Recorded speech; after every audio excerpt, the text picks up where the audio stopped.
The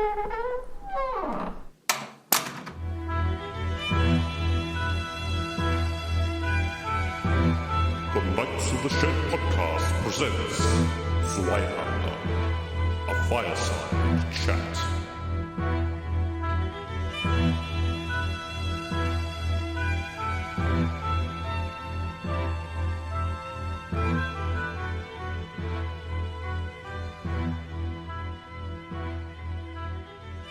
Hey everybody, welcome back to the shed. We're doing something a little bit different this time. We've got a new campaign coming up that Paul's going to run, and we thought we might have a bit of a chat about that game and what Paul's ideas are, and about the system Zweihander, which we're all a bit new to and has captured Paul's imagination. Absolutely. Zweihander, I was looking around for a game because I was dissatisfied with how some of the other standard role-playing games were working in terms of being very high magic and a bit superpowery, and I wanted something a bit grittier and to try and build up the tension and the fear, which is a bit hard to do when you're summoning laser turrets to destroy everything in your path. I've had that experience in Pathfinder, or the super magic from D&D, which you can just bypass, the best of well-laid traps. And I didn't want to have to modify stuff to deliberately target and nerf characters. Sure. So I thought we might start by just talking about the actual game you want to run, what it is that you want to, what kind of game, what kind of style, what the setting is. Well, I think for a long time, and this is going to sound funny, but back in the days of second ed AD&D, had some really great Ravenloft games where we'd sort of all start feeling rather kind of creeped out and scared and really getting emotionally invested in what was happening. And recently I've been trying to capture that over the last few years, and seemed like I was a bit let down by the system. There's some great adventures out there like Curse of Strahd and Carrion Crown, which was an adventure path. Was it Pathfinder? Pathfinder, yeah. And just didn't seem to get there. And I'm not sure whether it was partly due to the mechanics and the array of superpowers characters had. It kind of defeats suspense when you can just go detect magic every minute. Was it about people not being scared enough, not sort of feeling that horror element, or was it more just in general you thought people weren't engaging with the material? I think it was just too cheap to win. With Pathfinder, that you'd have the power creep, and eventually what was written in the text, I could modify it, but I had to really start using environmental effects to really, I guess, counter a lot of the party's stuff. Yeah. But even then, the wizard became ridiculously powerful. Yep. And the DCs were very high and my dice were rolling very low. So, the arch villain would suffocate within 2 rounds. There was another end-of-level boss monster, and the wizard cast summon lantern archons, and they were the mobile laser turrets. Yep. And there'd be about 12 of them on the field that bypassed all damage reduction, and they were flying, so the creature actually couldn't hit them at all. Yep. And it was just a walkthrough. Yeah, yeah. You're not even all that fond of combat anyway, are you? In a general sense, you don't want long, involved combats for the most part. I like a good combat. I got a bit sick of wandering monsters all the time, and that where you have to use attrition to moderate the party. I prefer not to get tied up in combat all the time. I much prefer a balance between 3 elements of combat: problem solving, investigation, and social interaction within the role-playing world. Yeah. So with this new campaign that you're planning, that we are hopefully commencing pretty soon, and we'll be recording for the podcast, is that a Ravenloft game still? Is that what you're planning? Yeah, absolutely. One of the members in the group, Hayden, who's playing Lucky Jim at the moment in Dungeon Crawl Classics, he is a big Ravenloft fan, and I just wanted to give him the opportunity to play some of the classic Ravenloft modules, see how they work out. Originally, I was thinking about something along the lines of Call of Cthulhu type system with the rolling under the percentages, skills-based, where characters aren't too tough. Yep. And then you, Dave, said, hey, how about Zweihander? So you've had you sort of talked to me at least and to some of the other players about the setting you want to do. You want to do something a little bit different with the sort of initial setup of the campaign. That's right. Zweihander, I guess the onboard campaign seemed very sort of medieval, very earth-centric, harsh, kind of grim and perilous, if I can say that. I think they'll forgive you. Yeah, I think the phrase grim and perilous is repeated at least 100 times in the handbook. But back to the original question, my dilemma was how do I get the characters into Ravenloft in a smooth way, and where do I base the characters? Yeah. Forgotten Realms or Galarian or somewhere else. And so I thought I'd set it in 16th century Germany, and I needed a river to get them from A to B because the module will start on a river in Ravenloft. Right. I thought that would be, and I didn't want to do you're riding through the forest and there's thick mists. Sure. I wanted to mix it up a little bit more than that. Yeah. So I'm really interested to see how that goes. So I've did some research on the internet and looked up 16th century Cologne, and that seemed perfect. It was a real sort of a hub of trade. Yep. And I thought people can play Scotsman, Englishman, French, Italians, whatever they like, even people from further afield, because it's a real melting pot back in the day. And it's set during the War of Cologne. Yep. And I've got a really nasty scenario to start it out with. And I thought that kind of matched the sort of, I guess, the Zweihander kind of Black Plague feel. Well, that time period sort of fits very closely with the sort of implied period of Zweihander. Yeah, cultural and technological renaissance in many way. And it's set, I guess around the time of the Reformation. Yep. And I love the idea of how it's not good versus evil, but it's going to be Protestants versus Catholics. I gather you're at least in part preparing this campaign based on old AD&D Ravenloft content? Yes, the module that I'm going to be running eventually is Feast of Goblins, which was one of the first sort of official Ravenloft modules, apart from, the old House of Strahd type setup. And it's quite an interesting module. It's not sort of Transylvania. Yeah. It's sort of more lovely scenery, mountains, snow-capped mountains and fields, and where it's not going to be quite as oppressive. Is it more of a fairy tale sort of feel, or? Well, it's going to be more of the hills are alive with the sound of music. Okay. Sort of Austrian, sort of bucolic bliss.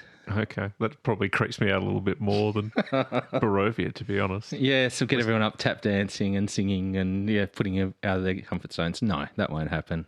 But that's the backdrop, and hopefully things will creep in so that the party eventually go, okay, all is not well here. Yeah.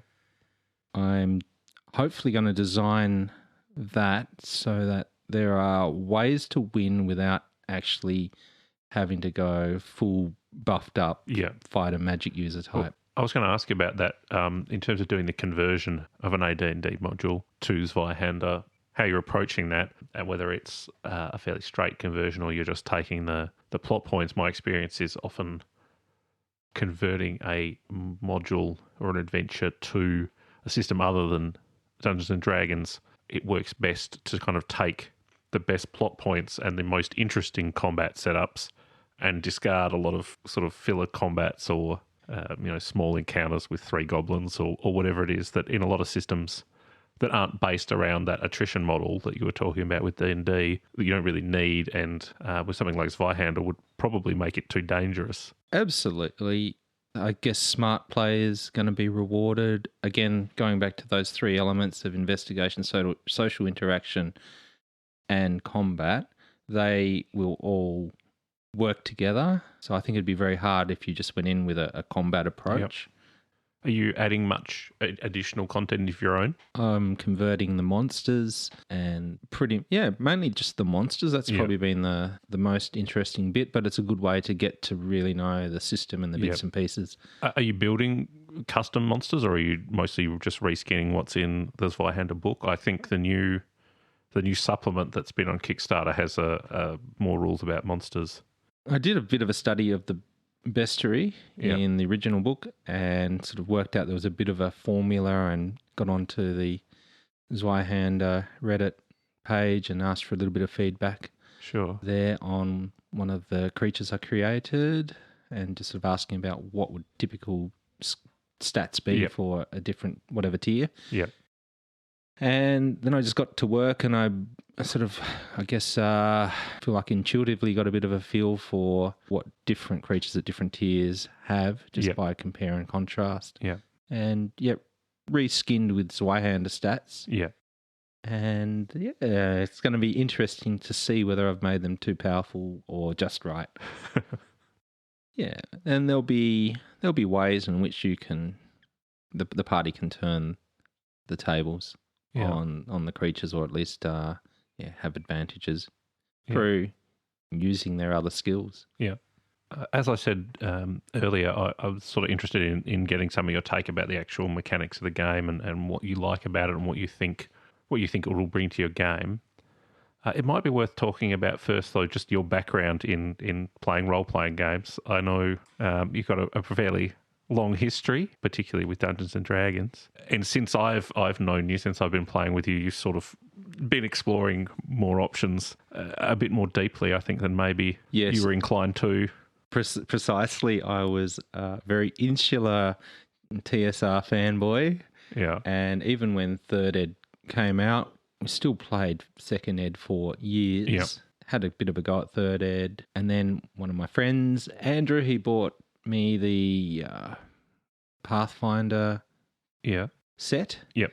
And then we played that for some years, and then sort of met you and had a go at the Powered by the Apocalypse game. Yeah. And which he'd customized, and Dungeon Crawl Classics. Yeah.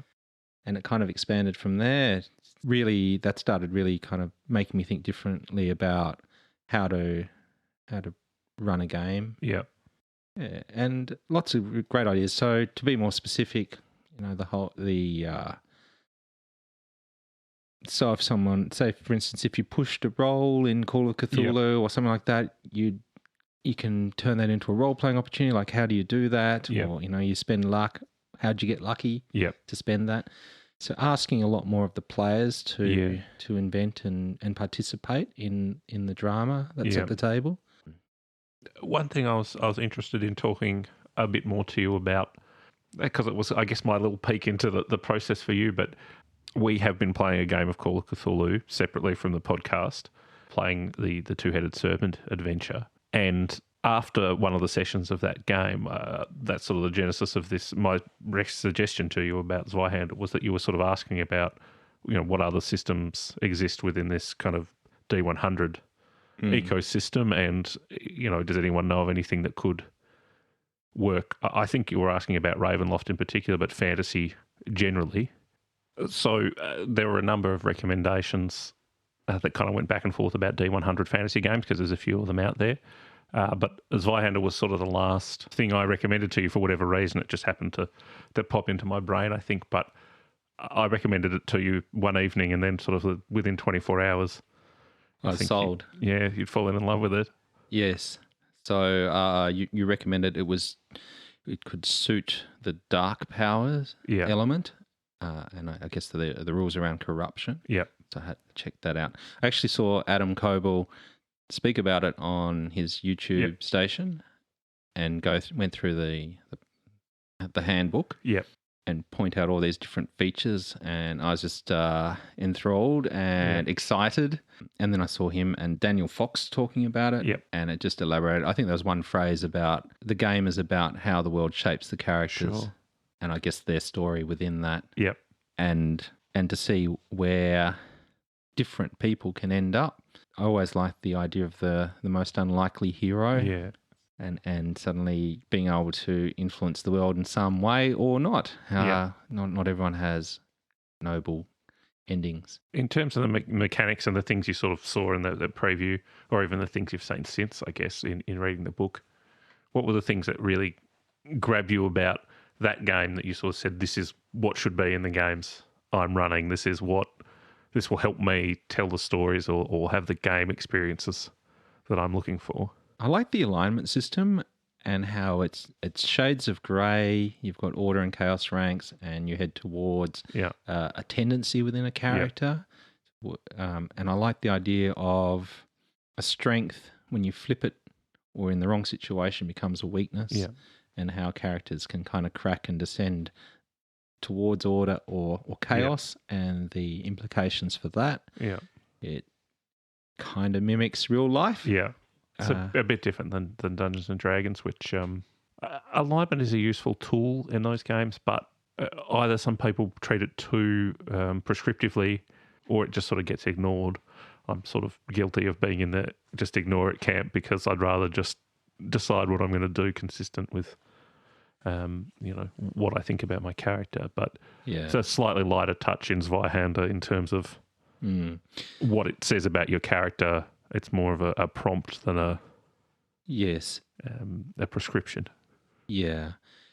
And I guess it really brings out the shades of grey, because the alignments in D&D, I find it depends on where you are. I think I got to a point where alignments didn't really matter. It was more about them versus us. Yeah. And we see that in our world as well. The people who think they're the good and the just, doing horrible things to the other. Yeah. And human nature is about different groups. And like, I think the Zweihander GM guide talks about how it can be very good at bringing people, groups are very good at bringing people together. Yeah. But also how, this them and us mentality occurs. What else? So the magic system was something that...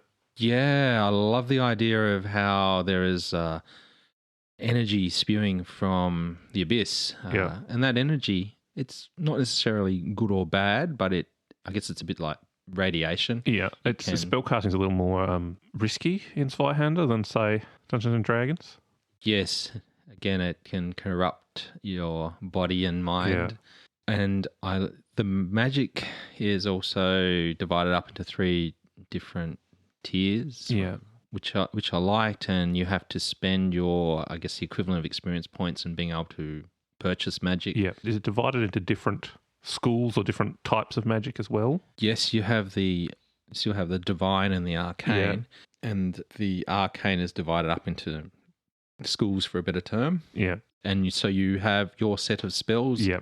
If, say, you're following necromantic magic, there might be 10 to choose from. Yeah. But so you don't quite get that utility belt effect that I think was one of the things you were saying earlier that affected how you thought players approached their sort of more gritty horror content in Dungeons and Dragons. Precisely. And I think with a more restricted spell selection, hopefully it will encourage greater teamwork, because a mage or a cleric could have certain spells and you wouldn't need some of the abilities of the other classes. So I really liked the magic system. Again, you have to roll to see if your effect gets up. Yep. Adds that element of excitement and chance. And I really liked how the peril system. Yeah. So in a traditional game of, say, D&D, you could just roll to your heart's content, often with no consequences, whether it was, searching for traps or other sorts of skills. I just try bashing down the door until I get the dice roll I needed. Yep. Whereas this, if you critically fail skill rolls in certain situations, you gain stress and from frustration, those sorts of things. So I think that's a nice way of moderating the dice rolling spam that can occur in a traditional game. So we've got the the D100 system. Have we talked about that from Call of Cthulhu and why I like that so much? Not really. You did touch on why you like the D100 system. Oh, sorry, you touched on the fact that you did like it, but you didn't really talk about what it is that was particularly appealing. Presumably, having played it at the table, there was something in particular that felt good about it?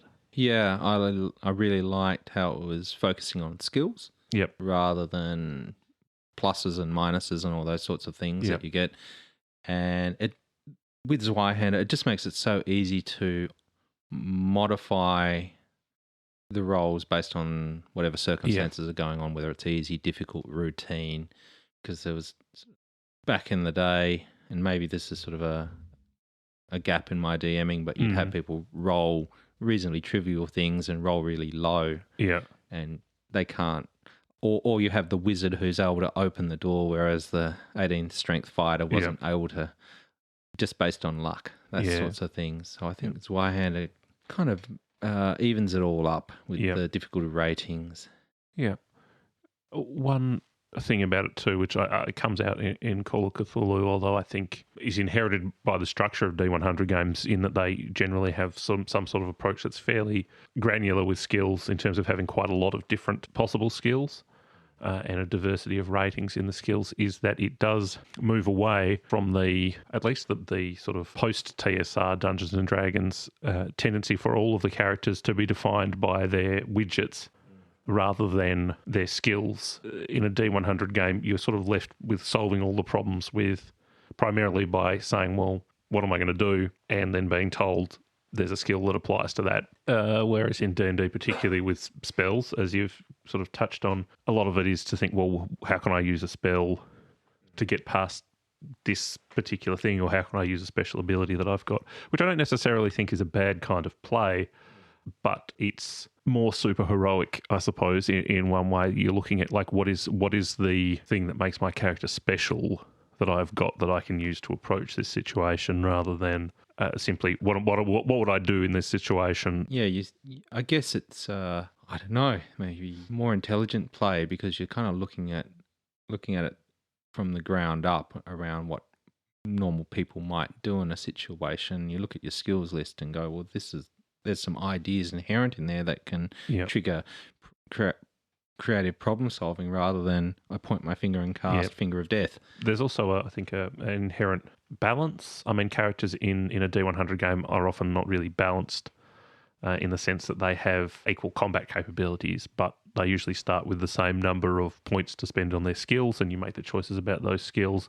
And then everyone's really just got to approach things with the skills they've picked. They don't have the same kind of spells to say, well, I teleport where I need to go, or I unlock that door magically, or that sort of thing. And so you're sort of reliant, like going back to the teamwork aspect of it that you were talking about, you're reliant on people who have the skill that's needed. Yeah, that brings party cohesion, because if you lose one of your party members, then you could be, I guess in all games, you could be down a certain amount of resource and your own life expectancy drops as well. I feel sometimes playing D100 games that they feel more naturalistic maybe than D&D, because there is that sense that everyone's really just relying on their character's ability to do whatever they are skilled in, and not on particular buttons they can press, if you like. I sort of hate that metaphor, but D&D characters have to a certain extent, they have canned abilities that do things that, for my own bugbear, aren't handed out very evenly between classes. True.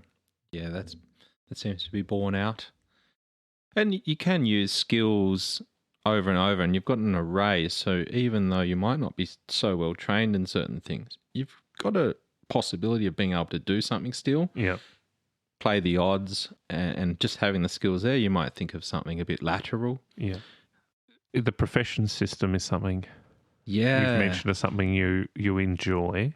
Yes, I love the 0 level Dungeon Crawl Classics play, where they've got an array of ordinary professions, from gong farmers to farmers with a starting equipment of a chicken or a donkey.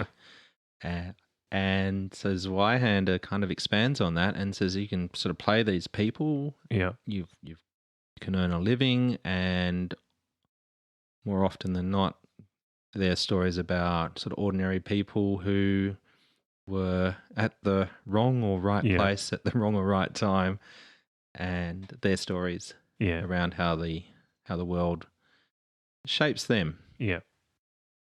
And in the prelude adventure to the Ravenloft game, that's certainly going to be the case, where the characters start out in a pretty heavily railroaded kind of situation.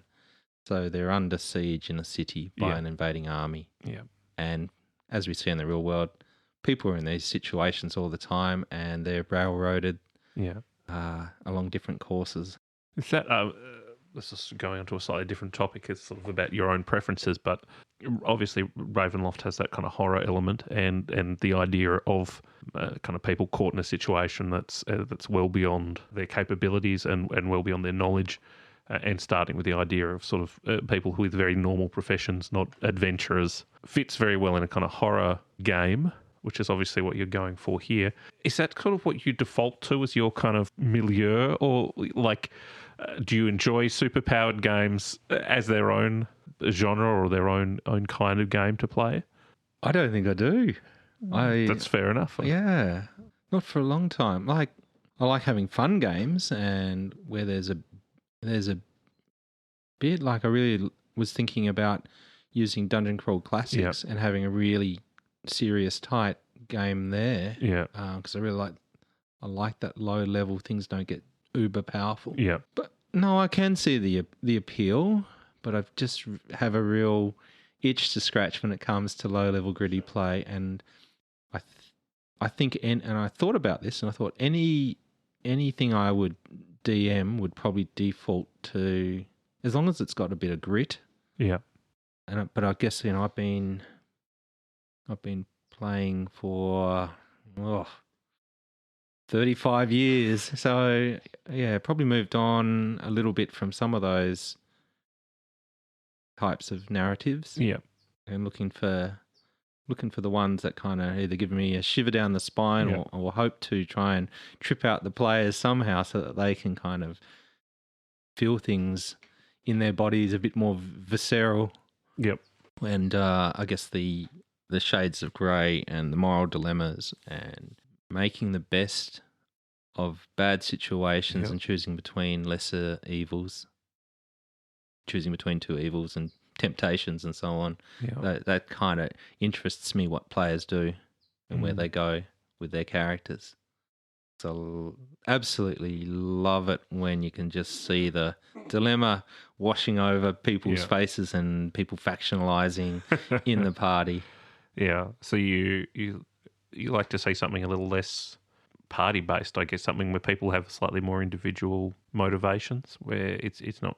I mean, fundamentally, as a game, D&D encourages not teamwork necessarily, but everyone sort of acting in the same with the same goal. The nature of the game is such that that's the way to overcome the challenges that the game poses for you.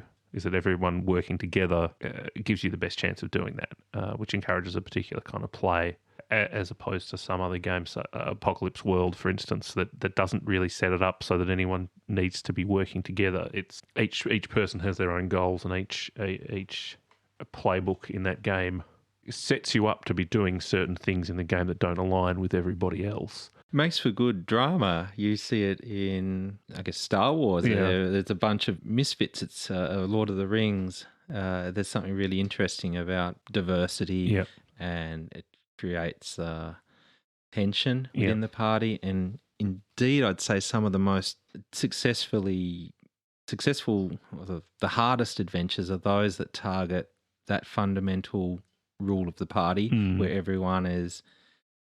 You don't fight each other.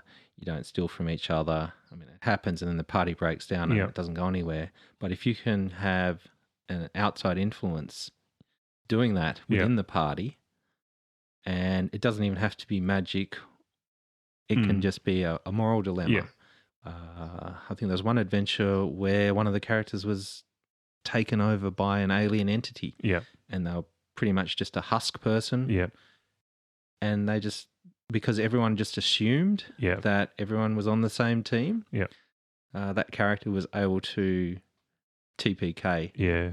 And they played along with it. Yeah. And it was a beautiful thing. I think we talked about this a bit, that traditionally in a party-based game, there is almost an incentive for players in creating characters to not give them motivations outside of the party. Because then that actually makes meeting the challenges of the game more difficult if you're trying to keep in mind and say, oh, well, actually my character cares less about the people in the party and more about his stepmother and his obligations to his family. That drives you in a different direction, which can be really, really interesting from a narrative and role-playing perspective, but is counterproductive to actually meeting the challenges of the dungeon. That's right. And it's nice to see characters with other motivations rather than power. Yeah. Or at least wanting to do something with that power. Yeah. If they were to gain it. Yeah. To thrive. Yeah. And where they'd go take that. Yeah. What's the point of having all the gold magical items? You win the game. Well done. Yeah. That was actually one of the sayings from some of my old games where people would want magical items. And you'd say, well done, you win the game. Yep, you are the lord of the universe. What do you want to do now? Yeah. I don't know. You win the game. Yeah. Old Dungeons and Dragons, for instance, had that domain level play side of things as an answer to that, although I'm not sure everyone's that interested in domain level play. Obviously, certain people are. But D&D, I think, moved away from that because a lot of people were really interested in the adventuring, not in the not in that domain type play.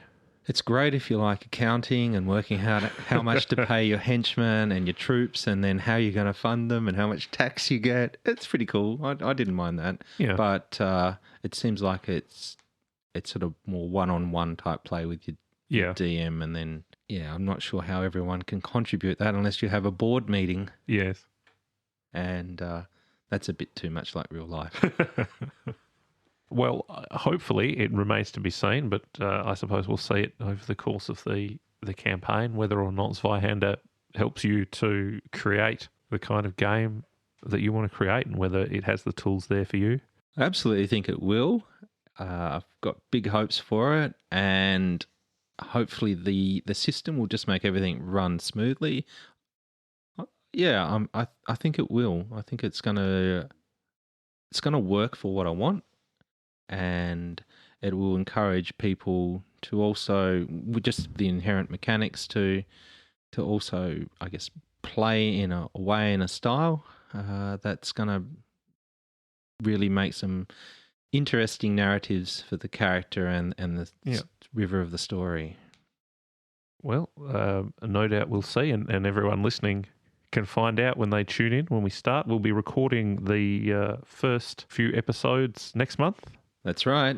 And just to let everyone know, we will be continuing with Dungeon Crawl Classics as well. We'll be interspersing the two campaigns. So if you don't like one of them, the other one will still be happening, but you should listen to both of them anyway. Yes. You've got to have something to contrast the systems with. And and it's good to be able to move between both depending on your mood and the people you're with.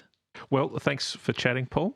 Yeah, thanks for having me talk about my plans. Yes. And you'll experience this firsthand. And so tune in and listen to the Zweihander audio podcast and see how nasty I can be to the players and how nasty they can be to themselves when they're agonising over different things.